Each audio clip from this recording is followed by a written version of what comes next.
정부는 자기 전당대회 단일 지도 체제 유지를 오늘 비대위에서는 민심 반영 비율을 결정을 합니다. 당권 경쟁 구도도 본격화될 것으로 보이는데 과연 비대위는 어떤 결정을 할지 국민의힘 비대위원인 김용태 의원과 이야기 나눠보겠습니다. 의원님 안녕하세요. 네, 안녕하세요. 포천가평 김용태입니다. 당선되고 나서 스튜디오 출연은 처음이죠? 전화 연결만 하다가 네. 스튜디오 처음이고요. 오늘도 4시 반에 일어나가지고 포천에서 왔습니다. 아, 그러면 4시 반에 일어나서 지역구 딱 행사 한번 하고 아닙니다. 바로 왔습니다. 오늘. 지역구 행사 아침에 갔다 오면 또 여기 출연이 어려울 것 같아가지고 오늘은 꼭 스튜디오에서 청취자 여러분들하고 좀 인사드리고 싶어서 나왔습니다. 아, 영광입니다. 아닙니다. 제가 영광입니다. 저기 초선이잖아요. 네. 아직 본회의장 못 들어가 봤죠. 예, 상임위장 로텐더홀에 앉아만 있어봤습니다. 예. 어떻습니까? 왜냐하면 여당 초선 의원으로서 나름의 어떤 포부하고 내가 국회 들어가 뭐 해야 되겠다 생각이 있을 텐데 지금 개원한 지 일주일 넘도록 로텐더홀에서 피켓 만들고 있거든요. 로텐더홀에 앉아 있는 것도 쉬운 일은 아니더라고요. 제가 앉아 있어 보니까. 그것도 힘들고요. 다만 여당은 지금 딜레마가 있는 것 같아요. 그러니까 민주당이 다수당이라는 이유만으로 의회 폭거 중인 거잖아요. 사실상 국회법이 여야가 합의하고 협의하라는 게 국회법의 정신이잖아요. 근데 역대 저희가 과거 18대 때 다수당일 때도 이렇게는 안 했잖아요. 근데 민주당이 법사위원장, 운영위원장을 모두 다 독식하겠다라는 것은 굉장히 큰 의회주의 관점에서 굉장히 큰 문제점이 있는 것인데 다만 이것을 국민들한테 어떻게 설득하고 설명할 것이냐가 여러 가지 딜레마가 있는 것 같아요. 국민들께서 봤을 때는 집권 여당이 그래도 이게 좀 더 이제는 뭔가 보이콧하고 이런 것보다는 국회에 들어가서 민생을 챙기는 모습을 또 원하시는 분들이 많잖아요. 여당이기 때문에. 그러다 보니까 여당 입장에서는 지금 딜레마가 있는 것 같아요. 어떻게 해결해야 된다고 보세요? 두 가지 다 하나씩 보면 나머지 7개 상임위 정청래 의원의 표현에 따르면 줄 때 가져가라 뭐 이런 취지의 얘기를 하잖아요. 이거 지금 그거라도 7개라도 받고 국회 들어가가지고 민생 챙겨야 되는 게 맞다고 봅니까? 이 상황에서 그거 줄 때 가져가라는 말까지 듣고 받을 수 없다.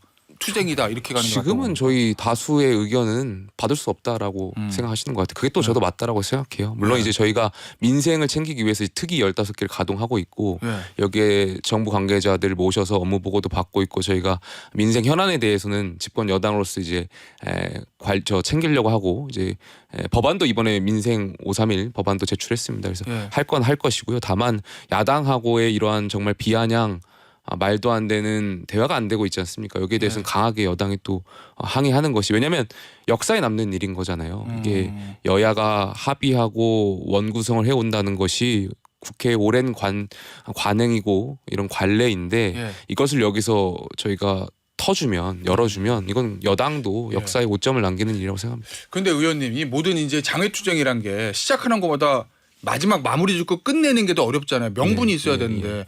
집권 여당이기 때문에 아무리 특위를 한다고 해도 그래도 상임위 해야 되고 국회 돌아가야 되는데 뭐를 명분으로 돌아갈 수 있을까요? 혹시 아이디어 가지고 계신 거 있으세요? 일단 저희가 이제 전당대회도 예정이고 이제 새로운 지도부가 또 들어올 예정이잖아요. 그건 또 새롭게 구성될 당 대표분들께서 또 여당의 새로운 전략이라든지 이런 걸 또 말씀하실 기회가 있을 테니까요. 그건 또 전당대회 이후에 대해서는 또 고민해볼 필요가 있지 않나 생각됩니다. 알겠습니다. 전당대회를 통해서 새 지도부가 선출이 되면 그걸 기회로 해서 야당과 대화하면서 들어갈 가능성도 있다. 뭐 이런 말씀이신 것 같아요. 자, 전당대회 얘기가 나왔으니까 그 얘기 좀 해보죠. 당원 100% 룰이었잖아요. 원래는 아니었는데 사실은 지난번에 김기현 대표 선출할 때 그렇게 바뀌었었고 이번에 이제 민심 반영 비율 높인다고 하는데 어제 보도 보니까 민심 반영 비율 30 아니면 20 둘 중에 하나더라고요. 의원님 개인적으로 어느 쪽이 맞다고 보세요?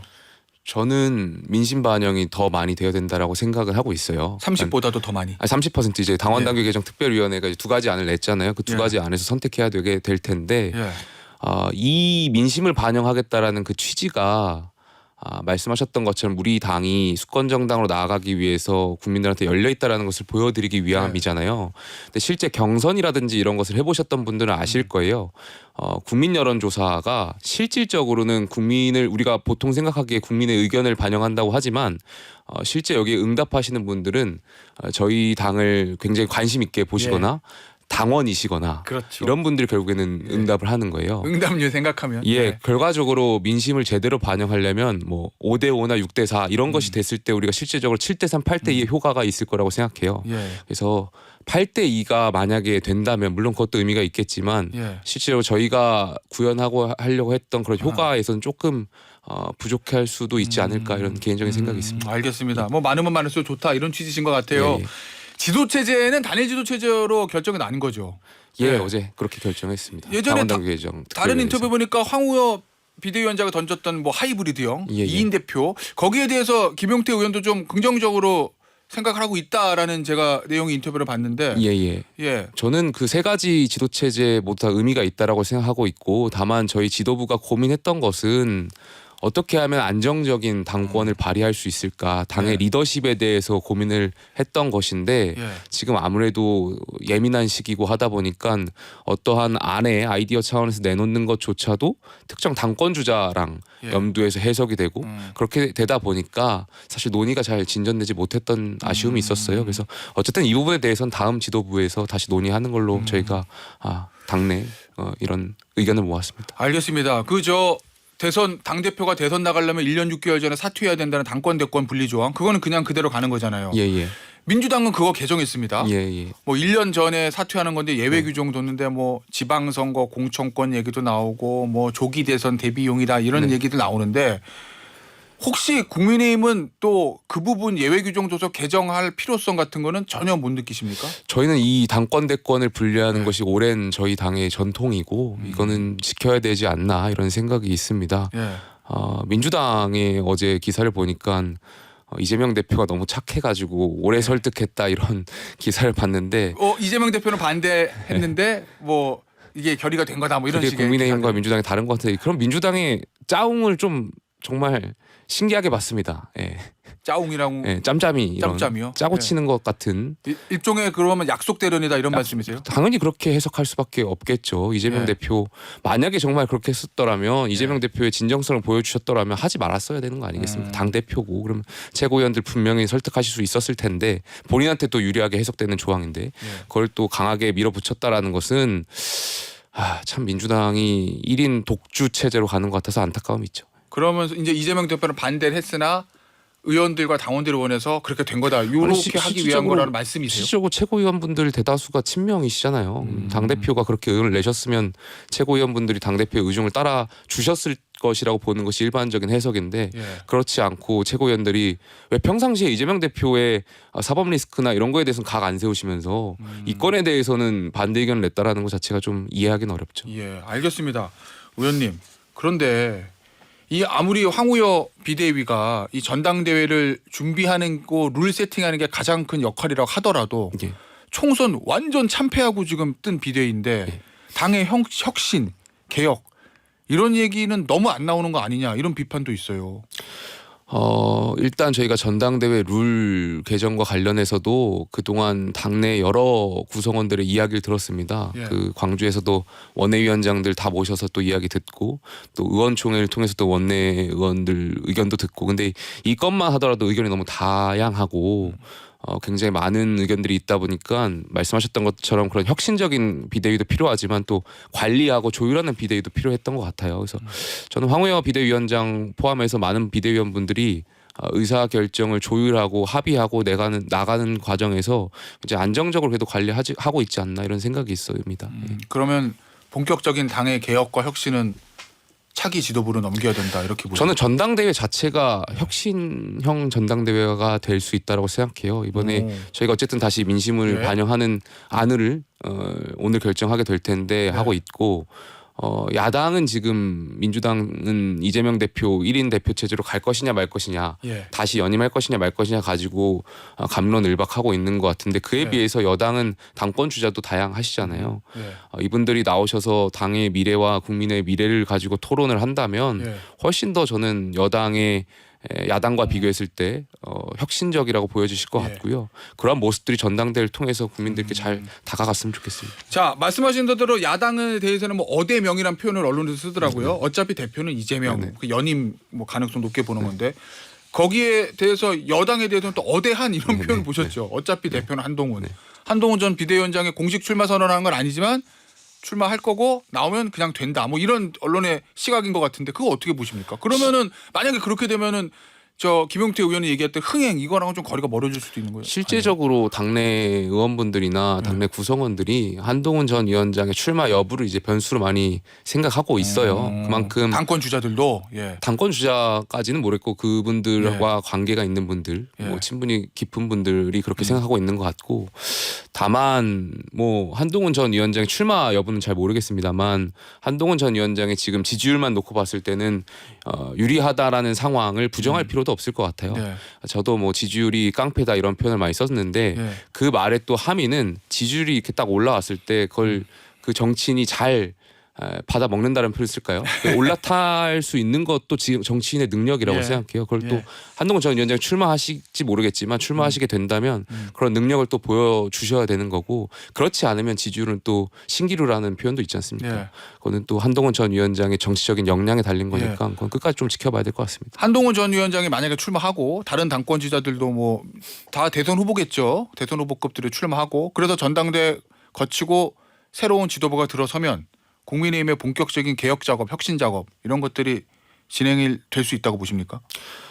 저희 당이 비판받아왔던 지점이 수직적인 당정 관계잖아요. 새로운 지도 체제는 그러한 비판에서 좀 자유로울 수 있도록 당정이 보다 더 넓은 공간에서 저희가 역할을 해야 된다라고 생각하고 있고요. 그리고 평론가분들도 많이 말씀하시잖아요. 당정이 약속 대련도 잘해야 된다라고 하잖아요. 그만큼 지금 여러 가지 국정 상황이나 여당이 중심 잡고 나아가야 될 그런 기대치가 높기 때문에 새로운 지도부가 그러한 역할들을 안 할 수가 없을 거라고 생각해요. 한동훈 전 위원장이 만약에 당대표 되면 윤석열 대통령의 관계는 어떻게 가져가야 된다고 보십니까? 그게 제일 어려운 부분 아니에요? 아니, 많은 분들이 약속 대련 잘했으면 좋겠다고 생각하시는 것 같아요. 약속 대련이라도 좀 잘했으면 좋겠다. 그러니까 당정의 갈등이 있는 것은 많은 분들이 바라지 않을 거라고 생각해요. 특히 국민들도 여당은 안정적이었으면 좋겠다라는 생각들이 있으실 거고, 그렇다고 해서 또 수직적인 당정 관계도 싫어하실 거잖아요. 당연한 거고요. 그러다 보니까 그 중간 지점을 잘 찾아야 된다라고 생각하고 있고요.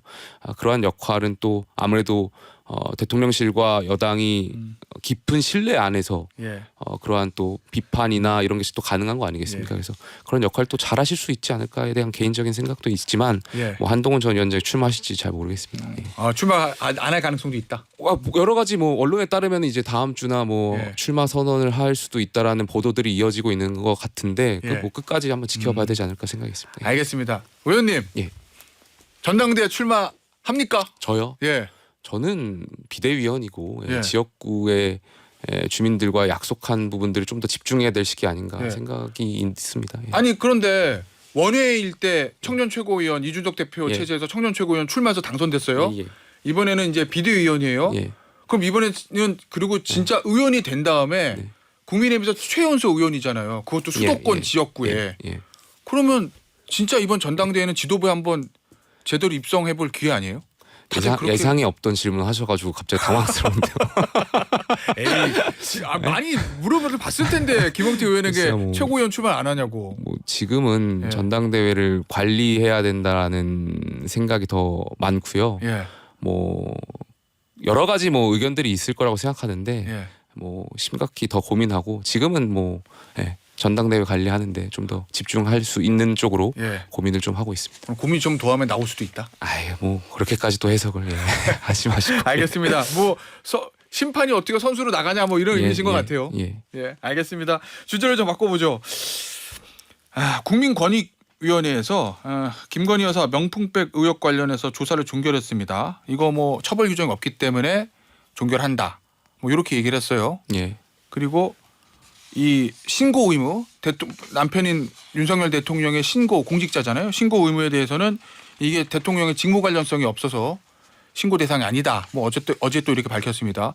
이 권익위의 결정에 대해서는 어떻게 보고 계십니까? 권익위야 법적 절차대로 의견을 조율하고 결정했겠죠. 다만 국민들의 보편적인 생각에서 봤을 때는 이러한 결정하려고 하기에는 시간을 너무 오래 끌었던 거 아닌가에 대한 아쉬움이 있어요. 170여 일인가요? 제가 정확한 시간은 기억이 나지 않는데 굉장히 오랫동안 이 건을 검토했던 것 같은데 그런 것에 있어서는 좀 국민적인 비판이 있지 않을까에 대한 생각이 있습니다. 어쨌든 이 수사와 관련해서는 권익위와는 다르게 검찰에서 지금 진행 중인 거고 검찰총장께서도 여기에 대해서 여러 번 언급하셨지 않습니까? 그리고 여사와 관련된 이 건에 대해서 조사의 필요성이라든지 뭐 여부라든지 이런 거에 대해서는 검찰 내에서도 수사기관이 국민의 상식에 맞게 판단할 거라고 저는 생각합니다.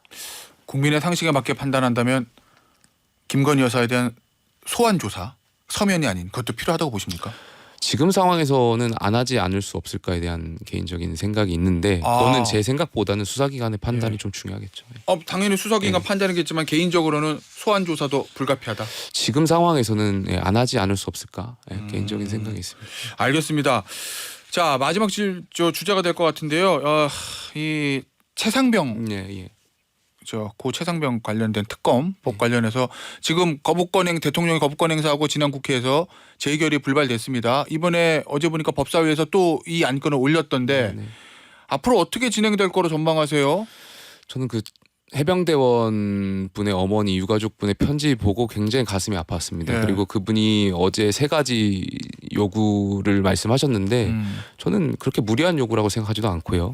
유가족 측 입장이 아닌 국민의 보편적 시각에서 봤을 때도 정부 여당이 이 정도는 들어드려야 되는 거 아닌가 이런 개인적인 생각이 있습니다. 그리고 뭐 박정은 대령의 선처라든지 아니면 왜 그렇게 누가 그렇게 무리한 지시를 했는지에 대한 책임자 처벌 그리고 이 1주기 전에 수사를 종결해달라는 요구는 보편 타당한 요구라고 생각하고 있고요. 어제 저희 추경 원내대표도 여기에 대해서 답을 드렸던 걸로 알고 있고 여당에서도 여기에 대해서는 수용할 수 있게끔 목소리를 내야 된다라고 생각하고 있습니다. 자 그러면 그 요구를 들어드리려면 첫 번째가 이거잖아요. 박정은 대령의 선처.